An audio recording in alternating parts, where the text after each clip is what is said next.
sekarang ada perubahan. Saya khawatir Densus nanti akan bertanya pada Bu Sauda, siapa di antara kawan-kawan yang terlihat ada perubahan di diskusi saya. Di ISIS kan nggak ada yang pakai kopiah, nggak ada.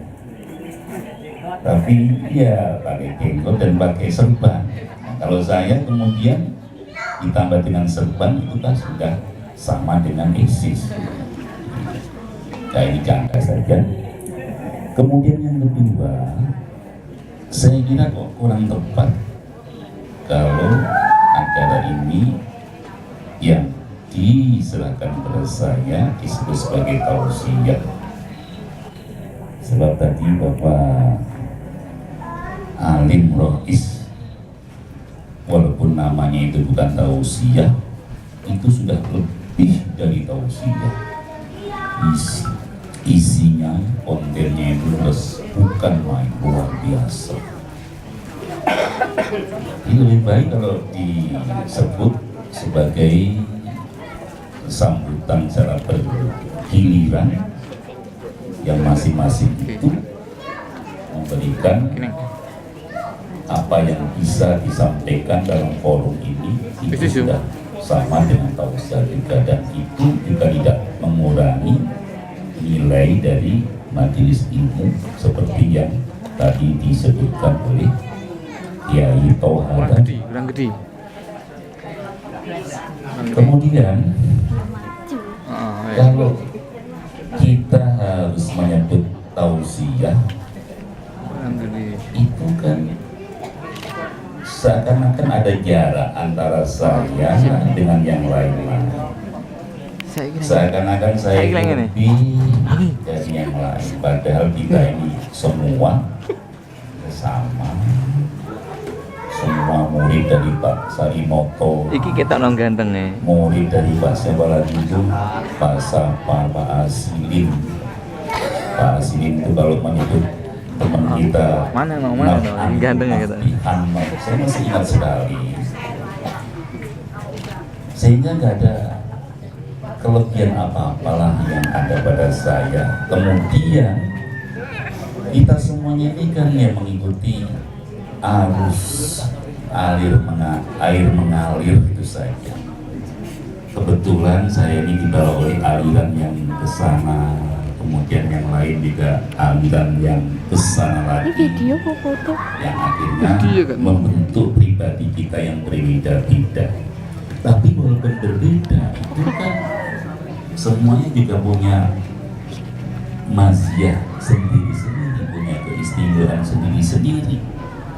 Dan kita semuanya ini bagaimanapun sebagai alumni IKAN atau PKAN, tentu sedikit banyak adalah orang-orang yang sudah terkader sebagai da'inya, mubalik apa?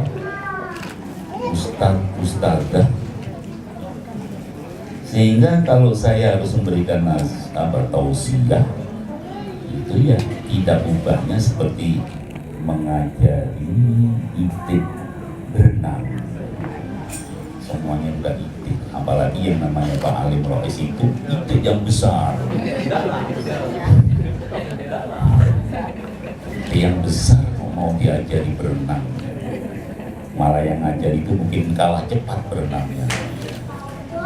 Demikian juga Kiai Toha ini sejak kita dulu berkumpul ya, mulai di Pondok dulu sampai di asrama itu ya, beliau ini yang jadi kiai kita semua. Kitab-kitab kuning itu udah dilalap oleh beliau semua. Nah, saya itu ya sebagai santrinya ketika itu. Sehingga saya ya mohonlah jangan sampai nanti ada istilah tausiah yang kemudian saya disebut-sebut sebagai orang yang harus memberikan tausiah. Sepertinya saya itu apa gitu ya. Kemudian yang ketiga, saya sangat berharap tidak seperti sebelumnya kalau nanti akan diselenggarakan di rumahnya siapa, lalu tanya pada saya tanggal berapa yang nanti bisa, gak usah begitulah. Saya juga menjadi gak enak. Beberapa kali saya ditanya, dulu saking baiknya Kiai Toha ini, saya ditanya tanggal berapa sampai bisa nanti pertemuan yang akan datang. Saya ketika itu nggak sadar bahwa itu sebenarnya nggak bagus. Seakan-akan saya itu kok orang yang sangat istimewa gitu. Sebenarnya maksud dari Pak Toha, Kiai Toha, saya itu kan punya teman-teman yang tidak bisa berpisah, namanya Pak Ahmad Said. Kalau saya nggak bisa, berarti otomatis beliau ini nggak bisa, saking baiknya. Sehingga saya harus ditanya dulu, sehingga nanti supaya saya bisa diharapkan bisa datang, sehingga dengan demikian juga teman-teman yang lain, Pak Ahmad Said, kemudian yang sekarang Pak Yusuf Mali beserta istri beliau itu juga bisa bersama-sama kita. Tapi setelah saya angan-angan, ini semua juga kurang baik bagi saya.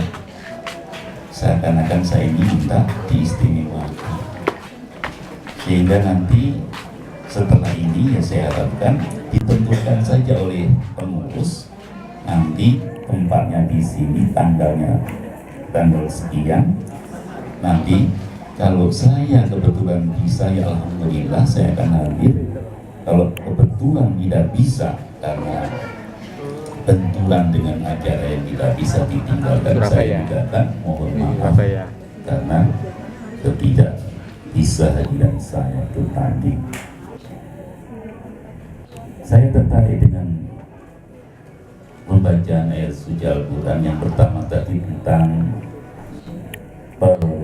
pentingnya persatuan. Kita diingatkan ketika kita dulu masih sekolah itu kan sering bertengkar, kadang-kadang bertengkarnya itu antar daerah. Biasanya teman-teman dari Gale itu dikatakan orang pun elek, orang Gale marah-marah gitu. Gale itu makannya gaplek, lebih marah lagi. Waktu itu begitu. Orang Jombang juga begitu dibalas oleh Pak Alim Rais itu. Apa yang Jombang itu? Saya kemudian bukakan kamus Pak Alim ya. Ternyata di kamus itu ada bunyi begini, Jombang artinya tampan. Kemudian Pak Alim kemudian nggak bisa berbuat apa-apa lagi. Udah kamus ini Pak Alim. Jangan macam-macam. Saya kata, ini apa namanya? Ya suasana ketika itu seperti itu. Antar daerah saja sudah saling berantem lah. Tapi ya berantemnya anak-anak. Kemudian juga antar golongan. Dulu itu kan ada yang IPENU, ada yang PII. Tapi dulu belum ada IM, apa itu? IM kan belum ada. Ikatan Pelajar Muhammadiyah belum ada. Yang ada baru PII dan IPENU, IPBNU yang perempuan. Oh itu juga sudah begitu. Yang IPENU molok-molok yang BP, yang apa? Yang PII, yang PII juga membalas ya. Tapi sekarang untuk Anda Ampala Babena Guru pas waktu diri mati ikhwana, sekarang sudah nggak lagi itu semua. Wabuntu malah sabab kebinan kita sudah di tebing jurang kehancuran. Nah, kalau itu kita teruskan kita hancur, bercerai, kita runtuh. Tapi alhamdulillah karena nikmat Allah kita kemudian bisa. Sekarang saya kira Pak Nafan ini aktivis Muhammadiyah. Saya ini elek-elek juga aktivis NU ya. Saya ini wakil ketua pengurus wilayah NU Jawa Timur. Tapi kita anggap sebagai saudara. Pak Nafan kan saudaranya. Ini semua adalah karena nikmat Allah seperti yang dibacakan Quran. Kemudian tadi yang terakhir ada tambahan tadi, aneksasi dari bacaan apa tadi, la in syakartum la azidannakum wa la in kafartum inna adzabi lasyadid. Kita sebenarnya diberikan nikmat oleh Allah. Yang patut kita syukuri adalah sampai sekarang kita masih diberikan umur, diberikan hidup oleh Allah. Teman-teman kita ada lebih dari 50% sudah meninggalkan kita untuk selamanya. Tapi alhamdulillah kita masih diberikan, dan kita diperintahkan untuk mensyukuri terhadap nikmat yang telah diberikan dengan cara kita merawat umur kita itu dengan sebaik-baiknya. Kesehatan kita, tadi saya diminta oleh teman kita ini, Pak Nafan tadi, apa kira-kira resep untuk merawat umur kita ini mengingat dari ucapan Sayyidina Ali radhiyallahu anhu bahwa pusat penyakit itu ada di perut. Berarti makan, pola makan kita,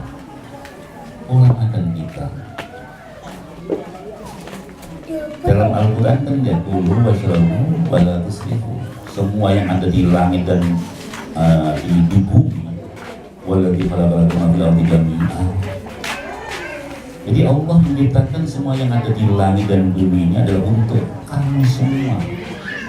Yang makanan juga untuk kamu makan. Hanya sedikit yang diharamkan, tapi jauh lebih banyak yang dihalalkan oleh Allah, diperbolehkan untuk kalian makan. Tapi wala tusrifu, jangan berlebihan. Daging kambing, daging itu semuanya sebenarnya untuk kita, diciptakan oleh Allah adalah untuk kita. Tapi kita ini kadang-kadang punya moto, ketika kita masih muda, kita belum mampu membeli makanan yang enak, itu belum bisa. Apalagi generasi kita, Masya Allah, dulu generasi kita itu ya masak sendiri di pondok. Saya itu dan ini paling mencari sayurnya itu genjer ya, genjer.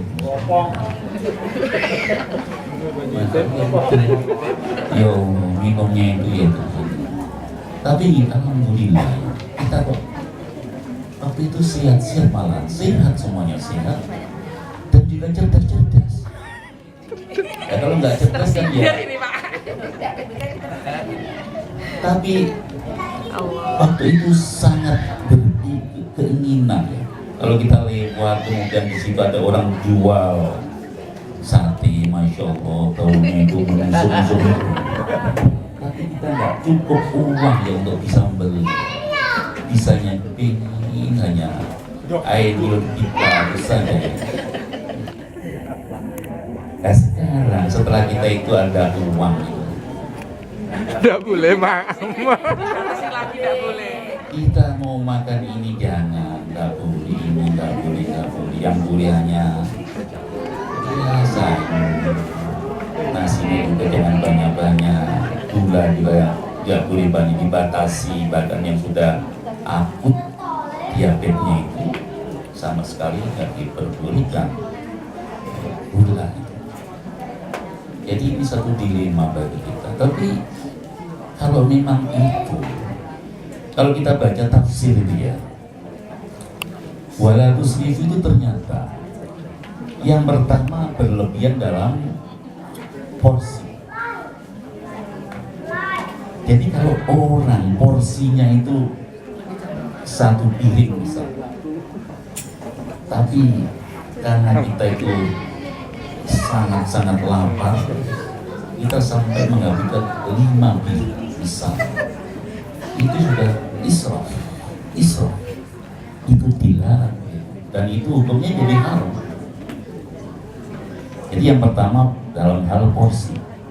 Yang kedua, dalam hal yang berkaitan dengan hukum Allah. Yang diperbolehkan, yang diperintahkan makan adalah yang halal dan thayyib. Tapi kita ketika lewat, kalau di sini jarang-jarang ya, di Surabaya itu ada panggang babi, dan itu aromanya sangat sedap, menusuk itu. Anak muda itu biasanya seperti ini, cucu-cucu kita bisanya lewat, ya pas sekali-sekali lah kita beli misalnya. Kalau itu dilakukan, itu juga sudah termasuk israf. Yang kedua, jadi israf yang kedua itu adalah melewat atau melanggar batasan hukum Allah. Yang ketiga, israf yang ketiga, melewati batas yang ketiga adalah melewati batasan makanan yang diperbolehkan sesuai dengan kondisi kita. Kita sedang hidup penyakit apa ini? Diabetes katanya. Katakan diabetes. Dokter sudah nasihati kita, jangan makan ini, jangan makan ini. Berarti kalau kita sudah dikatakan oleh dokter tidak boleh makan ini, lalu kita makan juga, itu juga sudah termasuk israf. Jadi israf yang ketiga adalah melewati batas dalam hal yang sudah tidak sesuai dengan batasan yang sesuai dengan kondisi kesehatan kita. Ini bisa kita baca dalam tafsir Marawi, bisa dalam tafsirnya siapa itu, Tafsir Munir yang dikarang, bukan tafsir Munirnya Syekh Nawawi, bukan, tapi tafsir Munirnya Wahbah Az-Zuhaili, orang yang masih hidup sekarang, ulama dari Syria, Syekh Ad-Duktur Syekh Ad-Duktur Wahbah Az-Zuhaili. Tafsirnya sama dengan tafsirnya Syekh Nawawi Al-Bandani Al-Jawi, Syekh Nawawi terkenal. Jadi itu saya kira sesuatu yang sangat penting bagi kita yang sudah usia sangat senja ini. Bayangkan kalau pada masa Nabi Rasulullah masih sugeng, itu saja sudah dikatakan wal asri asar ya. Kita ini sudah hampir maghrib. Itu zaman ya. Artinya usia dunia sekarang itu sudah dekat sekali dengan maghrib. Tapi secara pribadi kita ini sudah tidak sama dengan cucu-cucu. Kalau cucu-cucu ini musim duhur saja. Duhur atau masih belum duhur saya kira ya. Kalau ya mungkin masih duhur. Tapi kalau kita ini sudah senja. Kita ini sudah di atas 60 semuanya, 65 semuanya saya kira. Oleh karena itu kita sangat penting untuk memperhatikan itu tadi firman Allah yang kemudian kita ambil hikmahnya dari tafsir-tafsir yang menjelaskan apa maksud dari firman Allah itu yang berkaitan dengan kesehatan kita. Sehingga demikian, kurang lebihnya mohon maaf. Wallahu muwaffiq ila aqwamit thoriq. Assalamualaikum warahmatullahi wabarakatuh.